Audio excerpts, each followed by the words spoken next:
E aí, pessoal, boa noite. Estamos aqui ao vivo na TV Macaguá, iniciando mais uma live aqui, o programa Conectando com Deus. Meu nome é Sérgio Macedo, eu sou da Igreja Internacional Vida Cristã. Estou aqui nessa noite tendo a oportunidade de pregar o Evangelho, anunciar as boas novas. Pregar o Evangelho não é para quem tem dom ou talento, mas para quem tem um certo conhecimento de Deus. Muitos têm uma visão equivocada de achar que pregar o Evangelho, anunciar as boas novas é só para os pastores, para os líderes. Mas não. Pregar o Evangelho é para os obedientes. Jesus deu o seu mandamento, depois de instruir os discípulos, disse: ide e pregar o Evangelho a toda e qualquer criatura. Então, pregar o Evangelho é o dever, é a obrigação de todo aquele que professa Jesus como Senhor da sua vida. Estou aqui iniciando mais uma vez essa live no intuito de expandir essa palavra maravilhosa que é a palavra de Deus. O próprio Deus já nos revelou o seu propósito através das Escrituras Sagradas. Então é por ela que nós devemos meditar para que possamos ir bem aqui na terra. Uma oração antes. Querido Pai, amado,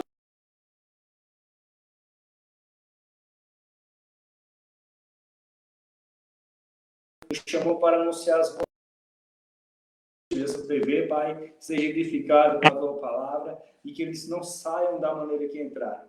Que a palavra brote no coração deles um sincero arrependimento para que eles voltem a ti. Sim, Pai, e na vida dos teus eleitos e a tua palavra gere fé e gratidão. Essa é a minha oração, Pai, em nome de Jesus. Amém. Amados, hoje eu queria estar meditando com vocês um texto que está lá em Colossenses capítulo 3. Eu vou dar uma introdução da carta rapidamente. Eu quero ser breve, mas quero ser objetivo, se o Senhor me conceder essa graça. Então, Colossenses 3. A carta de Colossenses, ela tem vários propósitos. Foi escrita por Paulo no ano 60 depois de Cristo.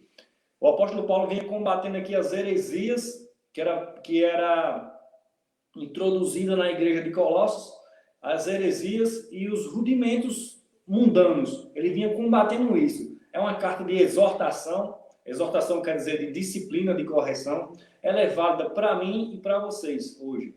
Então, Paulo vinha combatendo esse misticismo, a religiosidade, porque os judeus de Colossos queriam trazer de novo a lei de Moisés, sendo que ela tinha sido abolida em Cristo Jesus. Mas essas pessoas que vivem pela graça, sabendo que Jesus aboliu a lei, elas vão viver de uma maneira íntegra, distinta do mundo. O mundo vive de qualquer maneira nos seus deleites e seus pecados, mas a igreja, os filhos de Deus, aqueles que professam Jesus como autor da sua vida, esses vivem de modo íntegro, segundo a palavra de Deus. Então o apóstolo Paulo hoje está nos advertindo, não o apóstolo Paulo, mas Deus está nos advertindo por meio da sua palavra. Amém? Então, eu vou lendo as Escrituras, expondo, de uma forma expositiva, é a forma mais segura de eu pregar um sermão. Muitos pregam sermões temáticos. É um perigo, porque muitas vezes eu posso introduzir a minha opinião. Os teólogos chamam de exegese. Exegese é extrair do texto o que o texto realmente quer dizer. O contrário de exegese é exegese, ou seja, eu adicionar um conteúdo a mais do que está no texto. Por isso que o texto expositivo, uma exegese, é a forma mais segura de nós prosseguirmos com o conhecimento das Escrituras Sagradas. Então, vou lendo aqui e aplicando desde já. O capítulo de 1 a 4, vou ler o versículo, no caso, capítulo 3 de Colossenses, o versículo de 1 a 4, ele fala da exortação para os colossenses olharem para o céu. Vamos à leitura e vamos à aplicação. E assim diz a palavra do Senhor. Então, se ressuscitasse com Cristo, buscai as coisas que são de cima, onde Cristo está assentado à direita de Deus. Afeiçoai-vos ou buscai as coisas que são de cima, e não as coisas que são da terra. Porque já estáis mortos, e a vossa vida está escondida com Cristo e Deus, em Deus. Quando Cristo que é a vossa vida, aparecer, então também vós aparecereis com ele em glória. Vamos à explicação aqui do texto. Paulo está dizendo assim: então, se ressuscitasse com Cristo, ele então não está sugerindo se por acaso você ressuscitou com Cristo. O que é ressuscitar com Cristo? É morrer a nova criatura, morrer a antiga criatura, que nós nascemos já debaixo da lei do pecado, mortos em nossos delitos, de fato. Então ele está falando assim: se ressuscitasse, ou seja, nós nascemos mortos, morto espiritualmente. Esse morto é interessante porque é um morto que faz muitas coisas, vende, compra, é um morto vivo, digamos assim. A nossa morte é espiritual. Por causa do pecado de Adão, nós já nascemos mortos debaixo da ira de Deus. Aí o apóstolo Paulo aqui está falando para a igreja: então, se ressuscitasse com Cristo, buscai as coisas que são de cima, onde Cristo está assentado à direita de Deus. Então ele está afirmando: já que nós somos uma nova criatura, que nascemos, morremos para o pecado e nascemos de novo com Cristo Jesus, então a gente deve buscar as coisas de cima. O que é as coisas de cima? O próprio texto já diz: é Cristo, buscar Cristo em nossas vidas.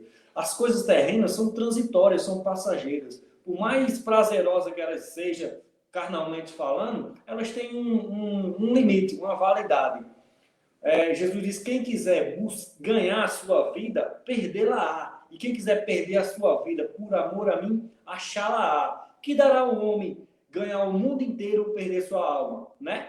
Então Jesus diz que essas coisas terrenas aqui são transitórias, passageiras. Por mais que você viva aí 70, 80 anos, que é a faixa etária de uma pessoa hoje, essas coisas aqui vão acabar, se corromper, virar pó. Então nós devemos, como novas criaturas, buscar as coisas de cima.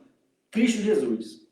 O verso 2 diz assim: afeiçoai-vos ou buscai as coisas que são de cima, e não as coisas terrenas. Aqui ele reforça mais uma vez que nós devemos buscar as coisas de cima. O que são as coisas de cima? São as coisas que é contrária à nossa natureza. Buscar o quê? Buscar a santificação, buscar meditar nas escrituras sagradas, nos consagrar nós mesmos, evitar estar pecando deliberadamente. Eu não quero dizer que, por ser nova criatura, hoje nós estamos exíduo do pecado. Não, o pecado habita na nossa carne, infelizmente. Mas, como novas criaturas, nós devemos ter novos modos, novas maneiras de pensar e de agir. E é por isso que o Espírito Santo que habita em nós, ele é o responsável para a nossa santificação. E o verso 3 diz assim: porque já estáis mortos, e a vossa vida está escondida com Cristo em Deus. Mortos, como eu havia falado antes, mortos para o pecado. Então, aquela vida que nós levávamos antes de Cristo, mortos nos nossos delitos e pecado, como eu havia falado antes, esse morto faz muitas coisas, inclusive pecar deliberadamente. Então, a condição do homem é morto no seu pecado. Morto, então, já que nós estamos mortos, aí aqui ele dá uma segurança.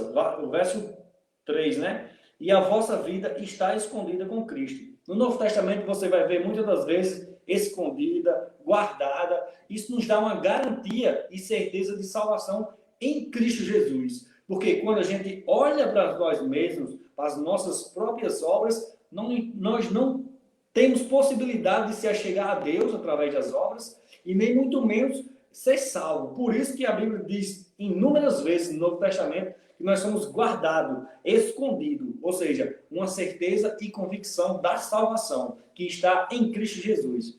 Tem um comentário de Martim Lutero que ele diz: quando olho para mim, eu não vejo como me salvar, mas quando eu olho para Cristo, eu não vejo como me perder. Então essa é a visão que Martim Lutero tinha através das Escrituras Sagradas. Amém? O verso 4 diz assim: quando Cristo, que é a vossa vida, aparecer, então também vos aperfeiçoarei com ele. Ou seja, enquanto habitarmos nesse tabernáculo, nesse corpo terreno que vai voltar ao pó, enquanto nós habitarmos, às vezes nós não seremos totalmente, nós seremos transformados em glória, com glória com Cristo. Então teremos um corpo glorificado, diferentemente das pessoas que vão perecer, infelizmente. As pessoas que vão perecer a sua alma, o seu corpo, vão estar no Hades, no inferno. Mas as pessoas que creem em Jesus, os filhos, os eleitos, os predestinados, esses vão aparecer com ele em glória, ou seja, no segundo advento, a segunda vinda de Jesus Cristo. Ele veio a primeira vez aqui, pagou a nossa dívida e agora nós aguardamos a sua volta. A volta, o segundo advento, é a restauração de novos céus e nova terra. Então, nós que cremos em Jesus Cristo e vivemos pela fé, nós aguardamos esse corpo glorificado, essa aparição majestosa. O verso dos 5 ao 11, aí a exortação a mortificar todos os afetos corruptos da carne. Vamos ler de 5 a 11. Diz assim a palavra do Senhor. Mortificai, portanto, os vossos membros que estão sobre a terra. A fornicação, a impureza, a afeição desordenada, a vil concupiscência, a avareza, que é a idolatria, pelas quais coisas vem a ira de Deus sobre os filhos da desobediência, nas quais também andaste em outro tempo, quando viveis nelas. Mas agora despojai-vos também de tudo, da ira, da cólera, da malícia, da blasfêmia, da comunicação obscena da vossa boca. Não mintais uns aos outros, pois já vos despistes do velho homem com seus feitos. E vós vestiste do novo homem, que se renova para o conhecimento, segundo a imagem daquele que o criou, onde não há grego nem judeu, circuncisão nem incircuncisão, bárbaro, cita, servo ou livre, mas Cristo é tudo em todos. Vamos aqui à explicação de alguns fatos, né? Que agora a advertência é para a gente mortificar, fazer mais ainda morrer a nossa natureza depravada. A nossa natureza é corrompida, depravada. Por isso que Cristo, quando ele foi interrogado por um jovem rico, o jovem rico chegou, essa história é bastante conhecida, em todos os meios, cristão, católico, todos os meios religiosos. Então, o jovem disse, bom mestre, que hei de fazer para herdar a vida eterna? Jesus rapidamente repreendeu ele, dizendo, bom só existe um, que é o nosso Deus. O que Cristo quis dizer isso? Será que Jesus estava dizendo que não era bom? Ele sim, ele foi o único ser humano a pisar nessa terra que foi perfeito. Não houve nenhuma falha. Então ele podia se nomear bom. Mas por ele habitar numa natureza caída e corrompida, ele não se nomeou bom. Ele disse, bom, só há um que está no céu, que é Deus. Então, a nossa natureza adâmica, por causa do pecado, nós nascemos depravado em si. Não há um justo sequer, Paulo disse, não há quem busque a Deus. Todos extraviaram e todos estavam debaixo da ira de Deus. Por isso que Jesus veio para pagar a nossa dívida, nos reconciliar com Deus. E hoje nós temos a adoção de filhos, mediante a sua graça, pela fé, lógico.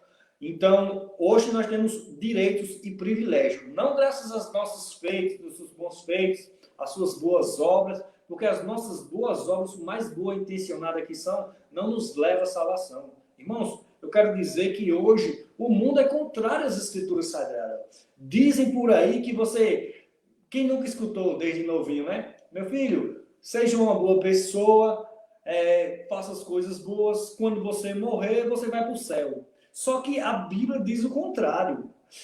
Diz que as nossas obras perante Deus, lá em Isaías, diz que são trapo de imundícias. Para quem não sabe o que é trapo de imundícias, no Antigo Testamento, os leprosos usavam faixas, ataduras em suas lepras para estancar aquela samora, aquele sangramento que as chagas causavam. Então, o trapo de imundícias são aquelas faixas cheias de feridas, cheias de pus.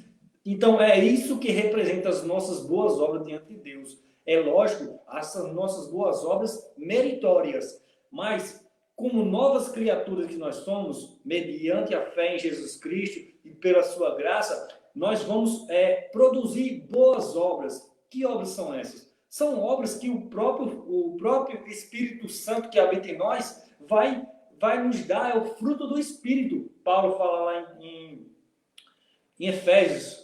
Então, o fruto do Espírito, nem isso parte de nós, que o Espírito Santo é um dom de Deus em nossa vida. Amém, amados irmãos? Eu espero que vocês estejam compreendendo. Então, o verso 5 diz: mortificai, portanto, os vossos membros que estão sobre a terra. Ou seja, o nosso corpo, os nossos membros, as nossas mãos, ela é rápido para fazer o mal. Por mais que você não queira, Paulo disse: o bem que eu quero eu não faço, mas sim o mal que habita em mim. Quando nós nos deparamos sobre a lei justa de Deus, o bem que eu quero eu não faço. Muitas das vezes você faz uma maldade, entre aspas, sem querer. É por aí que começa aquela enorme e interminável discussão de livre-arbítrio e predestinação. Eu quero dizer que livre-arbítrio, muitos alegam que todo ser humano tem. Mas quando você se depara com as escrituras de uma maneira ampla, você não vê o livre-arbítrio. Ou você é arrastado pelo pecado, ou você é arrastado pelo Espírito Santo. Então não existe intermediário. Se eu confessei Jesus como Senhor da minha vida, eu mesmo na minha vida, na minha sã consciência, não queria. Por isso que a Bíblia diz que Deus efetua em vós tanto querer como realizar, segundo a sua boa vontade. Louvado seja Ele que resolveu nos escolher, nos salvar, sem méritos, mas com mérito de Jesus Cristo. Então Paulo já diz aqui, mortificar, ou seja, renuncia às suas vontades, os membros que estão sobre a terra. Aí ele vai falar algumas características dessa. A fornicação. Fornicação é uma característica também depravada. Fornicação é sexo fora do casamento ou antes do casamento. Isso, infelizmente, nos dias de hoje, é comum namorados jovens estar cometendo a fornicação. Por quê? Eles agem naturalmente. Mas a Bíblia nos ensina a tomar outro curso, a tomar outro caminho, fugir dessas coisas. A impureza também. A impureza também é outra característica da nossa natureza corrompida. A afeição de desordenada, ou seja, viver uma vida deliberadamente no pecado. A vil consciência. A vil consciência é os pensamentos da gente. Aqui nós também nós vimos dois pecados que é a execução da sua mão. E essa daqui, a vil consciência, é as coisas que estão maquinadas nas nossas cabeças. Eu acredito que nem eu nem você teria coragem de expor o que nós pensamos durante o dia ou durante a nossa vida. Nós não teríamos coragem de pensar isso, porque a nossa concupiscência é corrompida. Por isso que a Bíblia diz que a gente deve renovar a nossa mente com a palavra de Deus. É ela que nos santifica, é ela que nos justifica. É somente pelas Escrituras Sagradas que nós conseguimos chegar ao mais próximo desse patamar. Eu quero dizer, amados, que se há algo na Bíblia que não me agrada, ou que está contrário à minha natureza, o problema não está na Bíblia, mas está em mim. Então é a Bíblia que nos direciona, que nos leva a Deus. E a afeição, a vil consciência, outra coisa que é interessante. E a avareza, que é a idolatria. Avareza é aprender-se ao dinheiro. E a Bíblia nomeia isso aqui como idolatria. Muitas pessoas acham que idolatria é apenas adorar imagens esculpidas, adorar coisas, mas o próprio dinheiro é a idolatria, o amor ao dinheiro, no caso. A Bíblia ela só nomeia dois senhores, Deus e o dinheiro. Você vai ver isso lá em Mateus. Jesus só nomeia dois senhores. O diabo não é um senhor. A Bíblia não chama o diabo de senhor. Mas dois senhores, Jesus diz que a gente não pode servir a dois senhores. Um vai agradar e outro desagradar. Com relação a isso, ele está falando do dinheiro. Porque nós, irmãos, nós queremos ser independentes. E se nós temos o dinheiro, você vai se ensoberbecer, vai dizer, eu posso. Eu não preciso de Deus, eu tenho dinheiro. Eu tenho uma ampla suficiência em todas as áreas. Para que eu vou precisar de Deus? Por isso que é idolatria. Você está idolatrando o dinheiro. Você está se auto-idolatrando. Por isso que nós somos chamados para ser totalmente dependentes de Deus em todas as áreas de nossa vida. Por isso que as Escrituras Sagradas é que direcionam nossos passos. O verso 7, ele vai dizer assim, ó. Não, verso 7 não, verso... Perdão. Que é idolatria, isso. É o verso 6 agora. Pelas quais coisas vem a ira de Deus sobre os filhos da desobediência. Interessante. Pelo o comportamento mundano que o apóstolo Paulo apresentou aqui no verso 5, a impureza, a afeição, a fornicação, a idolatria e a avareza, a vil consciência, é por causa dessas coisas que vem a ira de Deus. Mas note que ele está dizendo aqui, ó, a ira de Deus sobre os filhos da desobediência. Sobre os filhos da desobediência. Quando a gente vai para as Escrituras Sagradas, a gente vai ver dois povos. Houve essa divisão por causa do pecado. Nasceu o filho do diabo, que era Caim, e Abel, que era o filho da promessa. Então, você viu o primeiro assassinato, e ali se originou, se enraizou, digamos assim, a natureza corrompida. Então, dois povos se originaram, duas raças, digamos assim. Os filhos da ira e os filhos de Deus, os eleitos, os predestinados. Na Bíblia, no Novo Testamento, no Antigo Testamento, Jesus falando muitas vezes isso, ele vai falar diariamente de vários povos, de povos distintos. Então, a ira de Deus ainda está sobre essas pessoas que andam segundo a sua carne, que não podem agradar a Deus. A Bíblia diz que os que querem andar na carne não podem agradar a Deus. Por isso que nós somos novas criaturas recriadas pela palavra de Deus. O verso 7.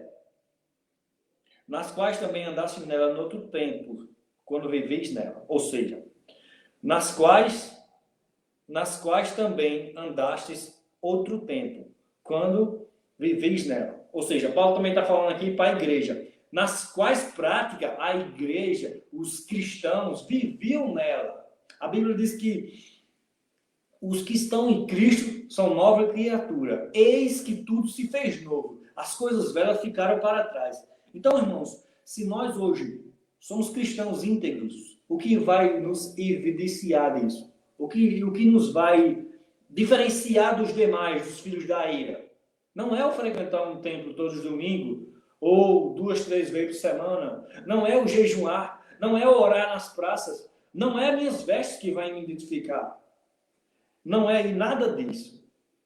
O que vai me evidenciar são o meu reto proceder, fora dos templos. Nós estamos no templo, não estou condenando a prática do templo, pelo amor de Deus. Isso é uma prática comum que todo cristão, todo servo de Deus deve fazer. Por que o templo? O templo nós se reunimos lá para adorar a Deus e não para prestar culto aos homens. Não é para aparecer. É para prestar culto ao nosso Deus, adorá-lo em espírito e verdade. E tudo o que nós aprendemos ali durante o culto, nós vamos aplicar no mundo lá fora. Então, para que o mundo enxergue, não nós, mas a graça de Cristo em nós. Verso 8. Mas agora, despojai-vos também de tudo, da ira, da cólera, da malícia, da blasfêmia, da comunicação obscena da vossa boca. Pronto, agora ele vai dizer assim, mas agora que nós estamos em Cristo Jesus, a Bíblia diz aqui, verso 8, despojai-vos. O que é despojai-vos? É quando você passa o dia todinho trabalhando e fica com a roupa suada, toda suja. Então ele está dizendo assim, pega essa roupa que você tem, tire ela, despojai-vos. E, verso 8, despojai-vos de tudo. Ele vai dizer que da ira, da cólera, tudo isso. A ira é uma coisa comum que existe em nós. Tudo que você vai fazer muitas vezes se ira. E essa não é a vontade de Deus. A Bíblia diz que nós devemos irar sim. Irar e não pequeis, Paulo diz. Irar com o quê? Se irar com o pecado, com a corrupção do mundo, com a depravação. Se irar com nós mesmos, muitas das vezes, quando nos pegamos com a mente corrompida, executando algum pecado, se irar sim. Mas não se irá com o próximo. Não se irá com ninguém. É isso que ele está dizendo. Não se irá com o próximo. Da cólera, da malícia. Então, da blasfêmia. Éramos blasfemos. E outra coisa aqui, ó, da comunicação obscena da vossa boca. Outrora, nós, que como andava com novas criaturas, que andava no sistema desse mundo, nós proferíamos coisas que não é nem lícito falar. Nosso palavreado era mundano, era palavrões, era coisas que era devastada. Então, com novas criaturas que somos, Paulo está falando para a igreja, renova o seu palavreado, tem um palavreado santo. Eu me lembro que Jesus, quando foi preso para ser crucificado, Pedro ficou por longe, só observando o movimento, né? E ele não queria dizer que era um servo de Cristo. Foi naquela hora que ele negou 3 vezes, mas 3 vezes ele foi interrogado. Você é um filho de Deus. Não, você é um deles, andava com Jesus. Aí Pedro foi ligando, não. Na última vez, uma serva disse, verdadeiramente tu és um deles, porque o teu palavreado, o teu falar te denuncia. Ou seja, Pedro tinha um vínculo tão grande com Jesus que aprendeu seu palavreado. Então, quem está em Jesus, tudo se faz novo. O nosso palavreado, as nossas obras, as nossas atitudes, tudo se faz novo. O verso 9. Não mintais uns aos outros, pois já despistes do velho homem com seus feitos. Uma coisa bastante comum, infelizmente, não somente no meio do mundo, mas no nosso meio também, é a mentira. Tem gente que diz, não existe a boa mentira. Aquela mentira que não pode prejudicar ninguém. Não existe boa mentira. Eu quero abrir rapidamente o texto aqui, paralelo, para complementar mais isso aqui. Porque a mentira não é coisa boa.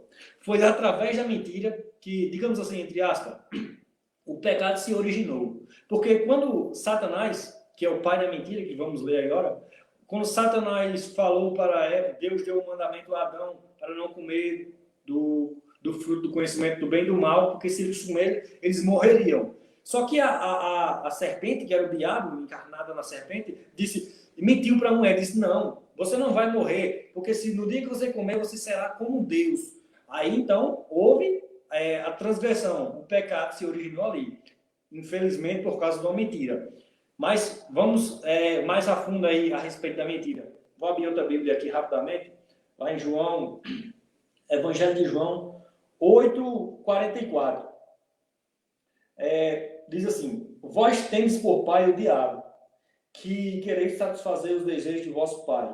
Ele foi homicida desde o princípio, e nele não se firmou na verdade, porque não há verdade nele. Porque quando ele profere mentiras, profere e fala o que é próprio, mentiras. Porque é mentiroso e pai da mentira. Então, os filhos de Deus, ele tem um novo procedimento. E os filhos do diabo não vivem na mentira. Hoje em dia é comum mentir. Mentir. Então, a mentira não é de Deus, é totalmente do diabo. E os filhos do diabo, eles praticam deliberadamente. Jesus aqui estava censurando os fariseus. Os filhos do diabo é aqueles que têm a prática constante da mentira. Irmãos, a mentira é uma das coisas mais ruins que tem hoje em dia. Porque a mentira é uma das coisas mais ruins. Ela é disfarçada. Eu posso ser a pessoa, fisicamente falando, a pessoa mais... Não tem cara de mentiroso, né? O pessoal fala, né? Esse aí tem cara de mentiroso. Não, eu posso mentir descaradamente. Já vi pessoas mentindo descaradamente. E você sabendo da verdade, a pessoa mentindo numa boa. Irmão, nós vamos prestar conta diante do tribunal de Deus. E Jesus disse, toda palavra frívola que saiu da nossa boca, nós vamos dar conta dela. Então, é necessário um sincero arrependimento. Conversão. Se converter ao Evangelho, ao caminho de Deus. O que é conversão? Se converter ao Evangelho não é você chorar, se entristecer por causa do pecado, não. É você mudar suas atitudes. É você dizer, eu não quero mais viver essa vida. Eu quero ser uma nova criatura em Cristo Jesus. Esse procedimento carnal me leva para o inferno. Mas a graça de Cristo, que é maior do que tudo e todos, me leva para o céu. É esse pensamento que a gente deve ter. Que é com auxílio, é lógico, do Espírito Santo. Então a mentira está fora de cogitação, principalmente no meio cristão, irmãos. Falar é a verdade. Jesus diz, eu sou o caminho, a verdade. Então, uma evidência é falar somente a verdade. O verso 10. E vos revestiste do novo homem, que se renova para o conhecimento, segundo a imagem daquele que o criou. Pronto. Aqui, nós falamos agora, no verso 8, ele diz, despojai-vos, tirai a roupa, aqui que simboliza o nosso pecado. Abandonai tudo isso para trás. E agora, nos revestir, né? E vos revestiste do novo homem, com seus feitos. Ou seja, aí ele vai dizer, com seus feitos. E já despediste com seus feitos. E vos vestiste do novo homem, que se renova para o conhecimento. Conhecimento de quem? Conhecimento das Escrituras. Conhecimento de Deus. Jesus disse... Tinha um pessoal lá falando com Jesus, os fariseus também, Jesus foi bastante interrogado por eles, tinha um pessoal dizendo assim, Jesus, tinha uma mulher que tinha 7 maridos, e falando da ressurreição, na ressurreição, de quem vai ser o marido legítimo dessa mulher? Jesus disse, errais por não conhecer as Escrituras e não o poder de Deus. Então, o nosso erro, muitas das vezes é por falta de conhecimento, ou então muitas das vezes é agindo naturalmente. Então, essa nova criatura, ela é renovada para o conhecimento, segundo a imagem daquele que o criou. Eu quero abrir outro texto paralelo, para reforçar mais aqui. Ó. Segundo a imagem daquele que o criou. Quem o criou? Aqui no contexto é Jesus, que nos criou, nova criatura, recriação. Romanos 8, vou ver se aqui eu acho rapidamente, nessa outra Bíblia, vai dizer, um texto bastante conhecido, principalmente na nossa igreja, Romanos 8, 29. Porque os que antes conheceu, ou seja, antes, os predestinou. Predestinação. A predestinação é bíblica. Antes da fundação do mundo, antes do pecado, ao haver o pecado, Deus predestinou um povo. Ele é soberano, ele sabe todas as coisas, mas eu não quero me deter na predestinação. Mas essas pessoas predestinadas, qual é o comportamento delas? Porque muitos se alegram em ser predestinados, mas vivem nos rudimentos da carne. Vivem nas mesmas afeições da antiga criatura. Só que a Bíblia diz aqui, ó, também os predestinou para serem conforme a imagem do seu Filho. Se você de fato é um predestinado, você vai refletir o caráter de Cristo. Você pode estar dizendo, é impossível. Não é impossível, porque o Espírito Santo habita em nós. E a Bíblia não diz que a gente deve ser totalmente igual a Jesus Cristo. Por quê? Jesus Cristo ele era 100% homem quando veio aqui na Terra e 100% Deus. Então nós devemos ser imitadores. Como Paulo diz, sejam meus imitadores como eu sou de Cristo.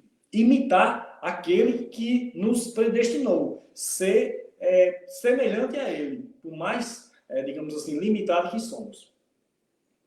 Então, 10, né? E vos revestisse do novo homem que se renova para conhecimento segundo a imagem daquele que o criou. O verso 11 diz assim, não há grego, nem judeu, circuncisão, nem incircuncisão, cita, servo ou livre, mas Cristo é tudo e todos.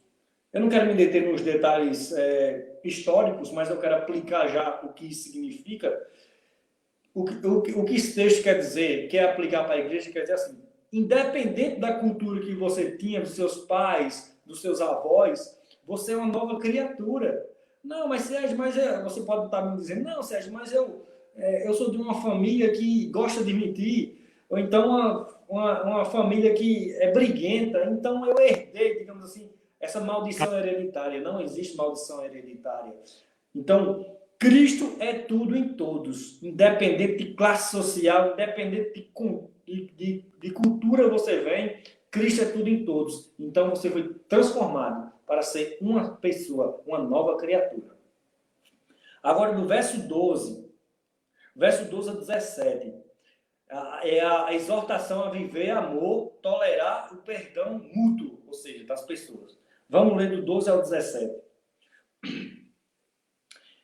E revestivos, pois, como eleitos de Deus, santos e amados, de entranhas misericórdias, de benignidade, de humildade, de mansidão, de longanimidade, suportai-vos uns aos outros e perdoai-vos uns aos outros, Se alguém tiver queixa contra outro, assim como Cristo vos perdoou, assim fazei vós também.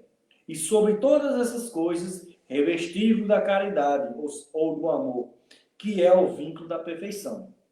E a paz de Deus, que domina em vossos corações, para a qual também foste chamado em um corpo, e sedes agradecido.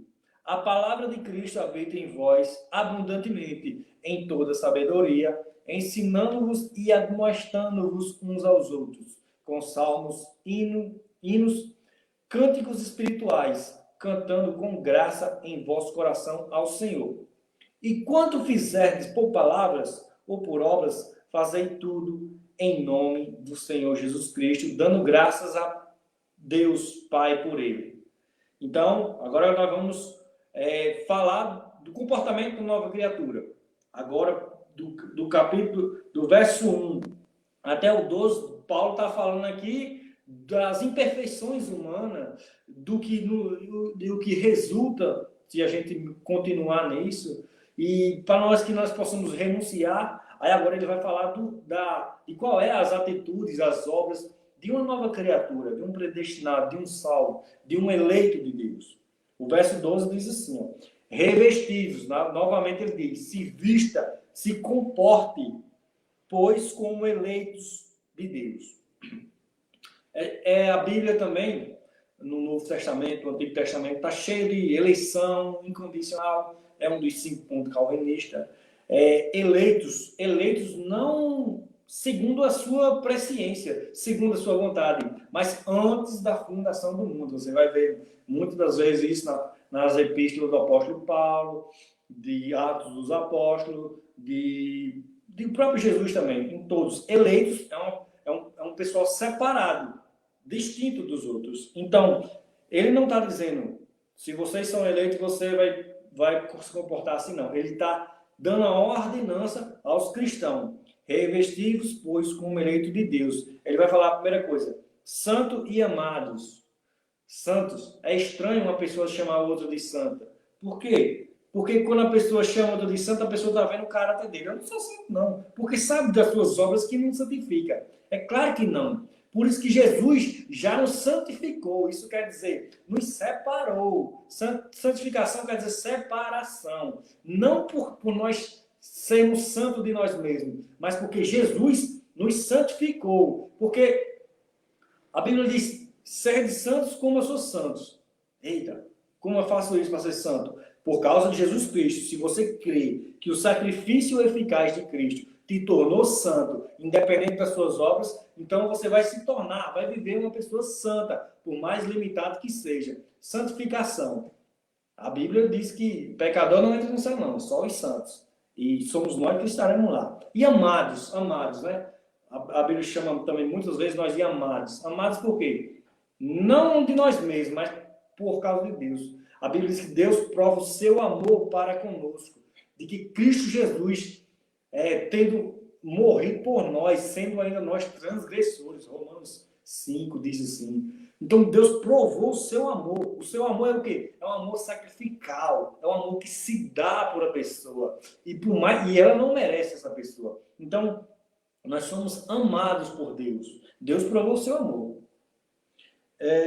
E de entranhas misericórdia, devemos ter misericórdia de todas as pessoas, independente. Jesus manda nós amarmos os nossos inimigos. Imagina aquelas pessoas que não ofendem. Bendizei aquelas pessoas que maldizem você. Eu sei que muitas das vezes não é falso, irmão. Aquelas pessoas que se injuriam, se iram contra você, mas de entranhas misericórdia, ou seja, tenha misericórdia dessa pessoa. Faça como Cristo no meio dos malfeitores. Faça como Estevão também. Pai, perdoa-os, eles não sabem o que fazem. Muitas das vezes seu inimigo, aquela pessoa que lhe odeia, está fazendo isso porque ele não sabe o que faz. Ele é refém do pecado, da natureza corrompida. Então, como nova criatura que somos, revestido em Cristo Jesus, devemos ter entranhas misericórdia. Tem misericórdia dessas pessoas. Eles não sabem o que fazem. De benignidade, de bondade, né? Uma virtude também do cristão é a bondade. de humildade. Humildade também. Humildade é o quê? É sempre você... Jesus disse, bem-aventurados os humildes, porque deles é o reino do céu. Humildade não é dizer que você é uma pessoa pobre financeiramente. Muitas versões diz pobre, né? Bem-aventurados os pobres. Então, humilde é você sempre colocar a outra pessoa na frente, sempre não buscar o próprio prestígio, mas colocar uma pessoa à frente. Isso é ser humildade. Aceitar a repreensão, aceitar a submissão, principalmente de Deus, das Escrituras Sagradas. Isso mostra a verdadeira humildade. Humildade. Mansidão também. Outra coisa que é distinta da nossa natureza corrompida. Qualquer coisa, quando nós estávamos na carne, era motivo de cirar, de brigar, de fazer aquele fuzuê grande. Mas a Bíblia nos mostra que nós devemos ser mansos. Jesus disse, bem-aventurados os mansos também. É nas bem-aventuranças, porque esses verão a Deus, né? Então, os mansos herdarão a terra, a Bíblia diz, né? Os mansos herdarão a terra prometida, a nova Jerusalém. Mansidão, longanimidade, ou seja, paciência. Paciência. Isso também, tudo isso que eu estou falando aqui, não é uma coisa externa que você faz para adquirir a salvação, mas é um fruto do Espírito agindo em sua vida. Tudo isso, quando você vai ver lá na Bíblia, lá em Gálatas, lá em Efésios, você vai ver que todas essas virtudes é fruto do Espírito agindo em vocês. A mansidão. Outra coisa, verso 13. Suportai-vos uns aos outros e perdoai-vos uns aos outros. Se alguém tiver queixa contra outro, assim como Cristo vos perdoou, assim também vós, assim fazei vós também. Suportar uns aos outros.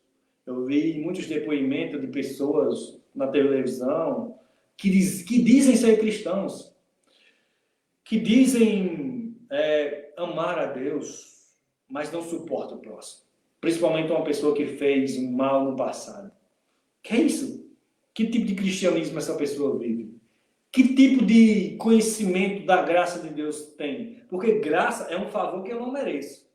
Então, se eu não consigo suportar uns aos outros e perdoar uns aos outros, que é a continuação, então eu não entendi nada do Evangelho. Não entendi nada da graça de Cristo. Eu consigo suportar porque Cristo me suportou quando eu era pecador. Porque eu merecia, por direito, a morte, o inferno, a separação distinta, eterna de Deus. Eu merecia tudo isso. Mas Ele assumiu o meu lugar, o justo pelo injusto. Foi pregado no madeiro há mais de 2000 anos atrás por mim.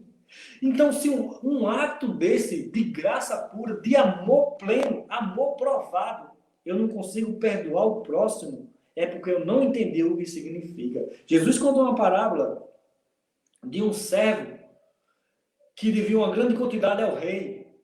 E eu quero resumir a parábola. E esse servo devia uma quantidade que não podia pagar. E ele suplicou ao rei, e o rei ia prender ele por causa da dívida, ele não conseguia pagar. E ele suplicou ao rei, tem misericórdia de mim. E o rei se compadeceu desse servo. Pegou o escrito de dívida e rasgou. Disse, pronto, beleza, você está perdoado. E o servo saiu, mostrou uma certa gratidão, né? Quando ele saiu do castelo, ele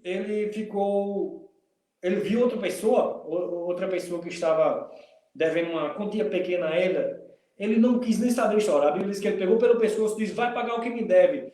E ele disse, não, tem compaixão de mim, eu vou pagar você. De fato, ele tinha como pagar, trabalhar e pagar, porque era uma dívida pagável. E o servo disse, não quero saber, se você não tiver agora, você vai para masmorra, um canto lá que você vira escravo até pagar a dívida. O rei soube desse ato e chamou a pessoa que ele tinha perdoado, o servo infiel. Servo infiel, eu te paguei de uma dívida alta e você não repartiu essa graça, essa misericórdia que eu tive. E colocou a pessoa lá na masmorra, ou seja, um canto que ele deveria pagar toda a sua dívida. Aquilo é só uma parábola que quer dizer assim, se nós não conseguimos perdoar o nosso próximo, é certeza que nós não sabemos o quanto nós fomos perdoados. A Bíblia diz, por quanto fomos perdoados, somos amados, né? Jesus disse, Maria Madalena, né? Estava lá com seus cabelos, enxugando chorando nos pés de Jesus, enxugando os pés de Jesus com seus cabelos. Então, a gratidão nos mostra isso. Então, nós suportamos e perdoamos porque Ele nos perdoou e nos suportou. Estou encerrando já. Se alguém tiver queixa contra outro, assim como Cristo vos perdoou, assim também fazeis. Ou seja, tiver queixa contra o outro, você se lembre da cruz. Se lembre quem você era antes de Cristo. Então você vai ter graça suficiente para perdoar uns aos outros. Verso 14. E sobre todas essas coisas, revestir da caridade, que é o fim da perfeição. Pronto, aqui eu acho que a mensagem central da Escritura Sagrada, a mensagem central do cristianismo, do evangelho, é o amor. O amor fraternal. Se todo esse meu reto proceder não for acompanhado do amor, não serve de coisa nenhuma. Paulo disse, ainda que eu falasse a língua dos anjos, capítulo 13 de Romanos, ainda que eu tivesse todos os dons, se eu não tivesse amor, eu nada seria. O amor é o vínculo, é o que une a perfeição que é Cristo. Então, que nós possamos nos revestir desse amor, principalmente o amor fraternal. Verso 15 diz assim, ó, e a paz de Deus domine em vossos corações. Eu quero dar uma paradinha aqui. A paz de Deus. Que paz é essa? É uma paz que o mundo não pode dar, a Bíblia diz, né? É uma paz que você não pode comprar essa paz. Todos os prazeres, a gente vê hoje muitas pessoas tendo o terreno, o material terreno, tendo boas contas financeiras, bons carros, boas casas, inúmeras mulheres também, né? E festas e baladas, mas não tem a paz. Não tem aquela tranquilidade de terminar o dia e deitar na sua cama e dizer, pronto, estou em paz. Não. Os cristãos, os servos de Deus, têm essa paz, por mais que não esteja tudo materialmente falando. Essa é a paz que nós temos com Deus.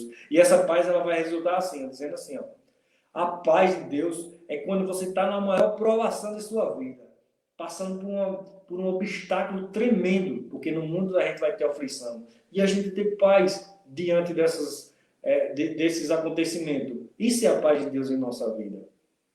Que isso domine os vossos corações, Paulo diz, para a qual também foste chamado a um só corpo e sede agradecido.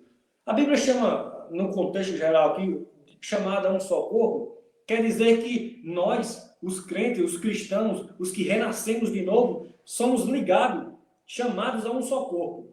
Que corpo é esse? É a igreja. A igreja em si, eu não estou falando da minha denominação, a vida cristã, mas eu estou falando da igreja que está espalhada no mundo afora. Só existe uma igreja.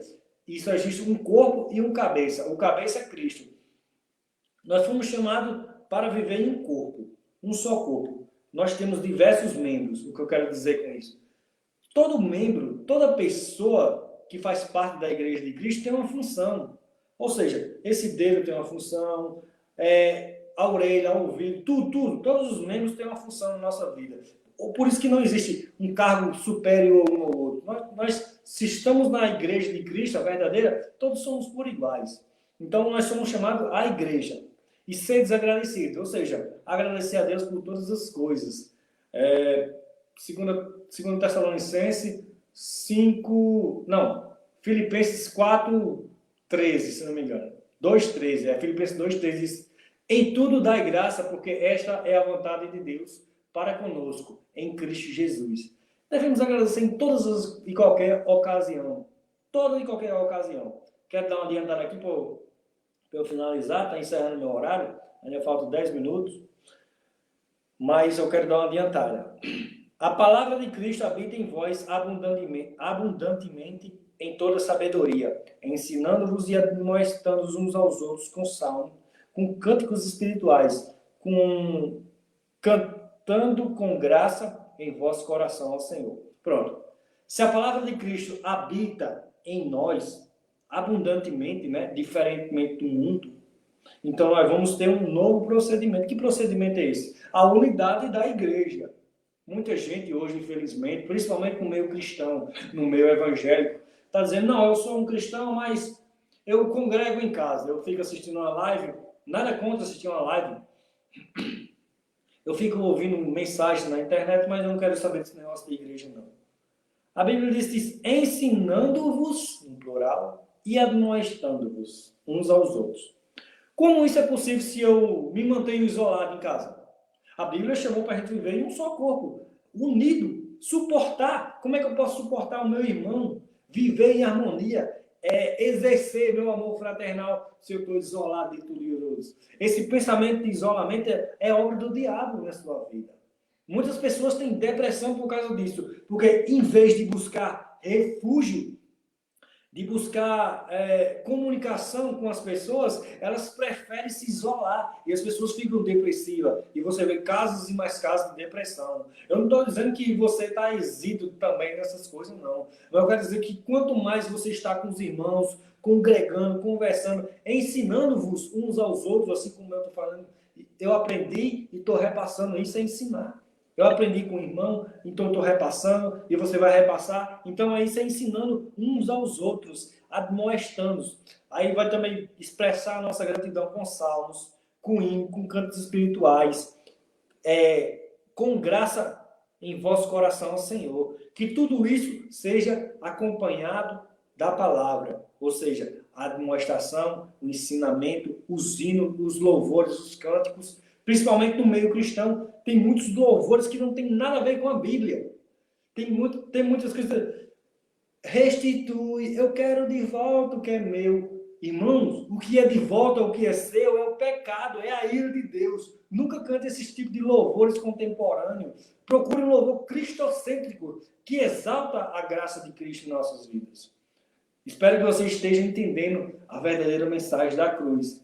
Esse é o Evangelho. Por mais que não seja tão atraente, que não seja o que o mundo, que a multidão hoje está pregando. A multidão hoje chama, venham, prosperidade, bênçãos, milagres, tudo tem aqui nessa igreja.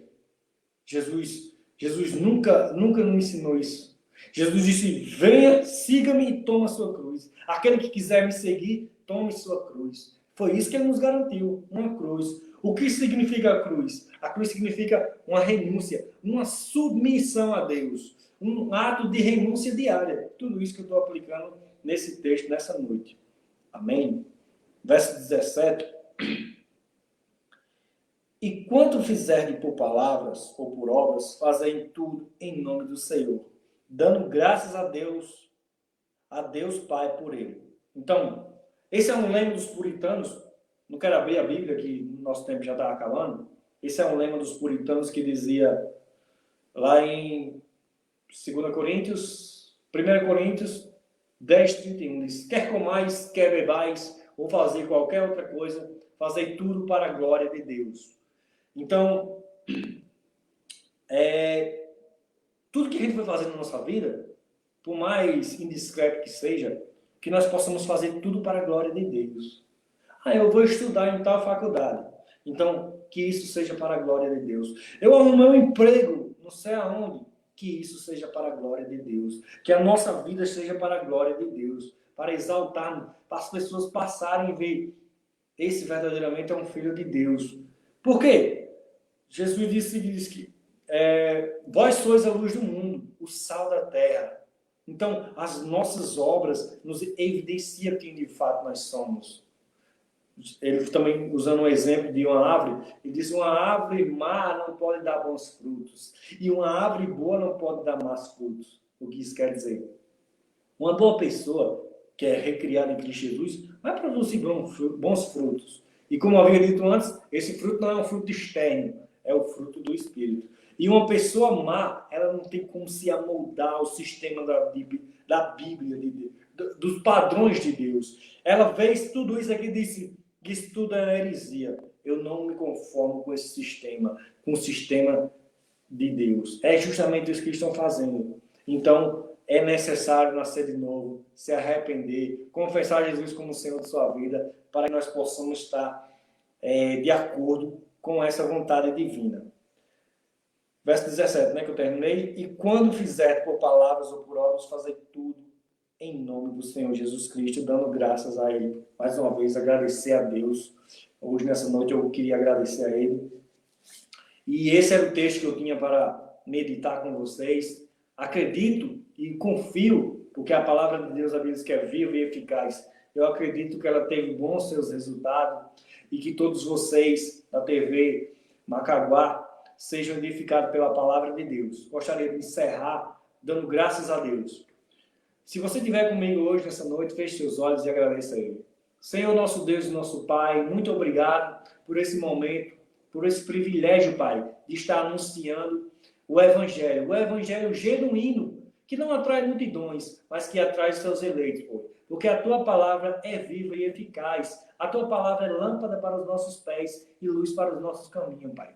Que ela possa abundar nos nossos corações e que possamos aplicar todos esses princípios que nessa noite nós meditamos. Que nós possamos ser bons servos e estar vigilantes, Senhor, atentamente, esperando a Tua volta, Senhor, que será gloriosa. O Senhor nos buscará e nos colocará num reino eterno, onde estaremos unicamente unidos contigo, Pai. Eu oro ao Senhor para que o Senhor alcance, através da Tua palavra, alcance aquelas ovelhas que estão caídas, alcance aquelas pessoas que estão desviadas no seu coração, que eles possam voltar para o aprisco e assim haverá só um aprisco, um curral para onde nós podemos estar, Senhor, em Tua graça. Que a Tua graça seja constante em nossa vida, porque sem ela nada somos, Pai. Te agradecemos e agradecemos a todos os ouvintes que nos acompanham nessa noite. Obrigado, amados. Fica na graça e na santa paz de Deus. Tenha uma boa noite.